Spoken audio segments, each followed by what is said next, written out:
While millions of people are screaming at their TVs, painting their faces, and emotionally destroyed because 11 strangers lost a game, there's a massive group of people who just don't care. And according to neuroscience, their brains might actually be wired differently. Stay with me, because what I'm about to tell you will completely change how you see the sports-obsessed people in your life. Here's the thing nobody talks about. Not caring about sports doesn't make you boring. It doesn't mean you lack passion, and it definitely doesn't mean something's wrong with you. But there is something fascinating happening in your brain that's completely different from the 60% of Americans who follow sports religiously. Let's start with the obvious question. Why do so many people care so much? Humans are tribal creatures. For thousands of years, being part of a group meant survival. Your tribe protected you from predators, helped you hunt, kept you alive. And sports, they're basically modern tribes with better merchandise. When someone watches their team, their brain releases oxytocin, the bonding hormone, the same chemical that makes you love your family. Wild, right? Their brain literally tricks them into thinking these millionaire athletes are part of their clan. But here's where it gets interesting. People who don't obsess over sports often have what psychologists call lower tribal instincts. Their identity isn't as strongly tied to being part of a group. They're more individualistic. They're more likely to say, I don't need to belong to something bigger to feel complete. And there's actual research on this. A 2019 study found that people with low sports interest showed way less us versus them thinking. Translation, they don't automatically hate the other team just because they're not on their side. But wait, it gets weirder. Because what happens in the brain of a sports fanatic during a game is legitimately concerning.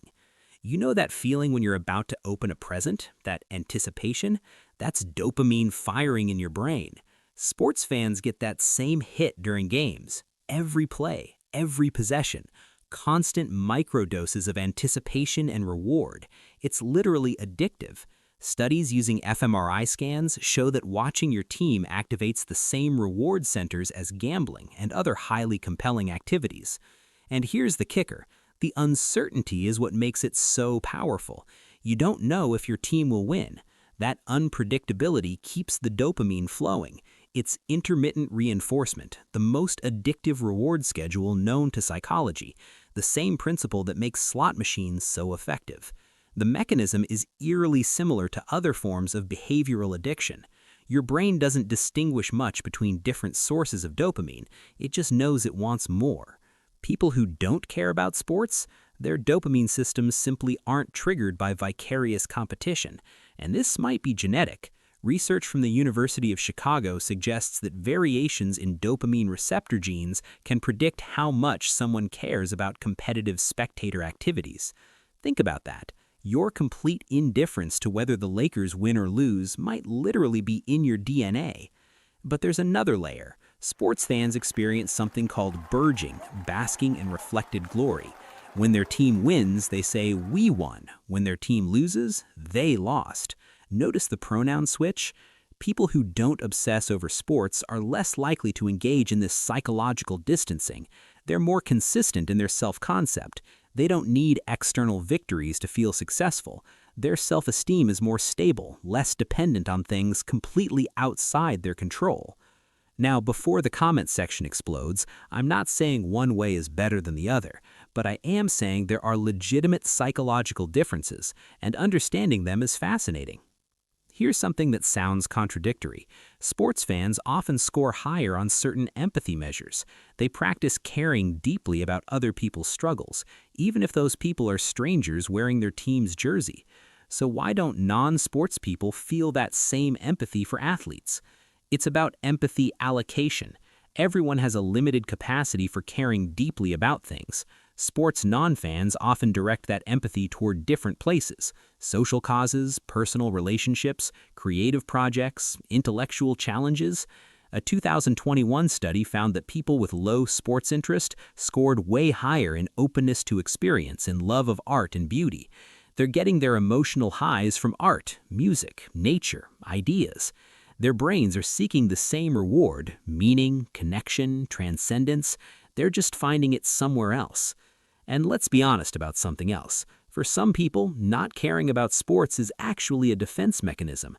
Maybe they were bullied in gym class. Maybe they felt excluded by sports culture. Maybe they're pushing back against the aggressive competitiveness often tied to sports fandom. Maybe they just never understood why grown adults scream at televisions over a ball. Your indifference might have a backstory, or maybe you just find it boring. Both are valid. But here's the part that explains so much about why sports fans and non-sports fans sometimes can't understand each other. It comes down to how you experience meaning. Sports fans find meaning in narrative, the underdog story, the comeback, the dynasty, the rivalry. It's compelling because it's unpredictable, real-life drama with genuine stakes. People who don't care about sports often find that randomness meaningless. They think, why would I emotionally invest in an outcome I can't control, performed by people I don't know in a game that doesn't affect my actual life?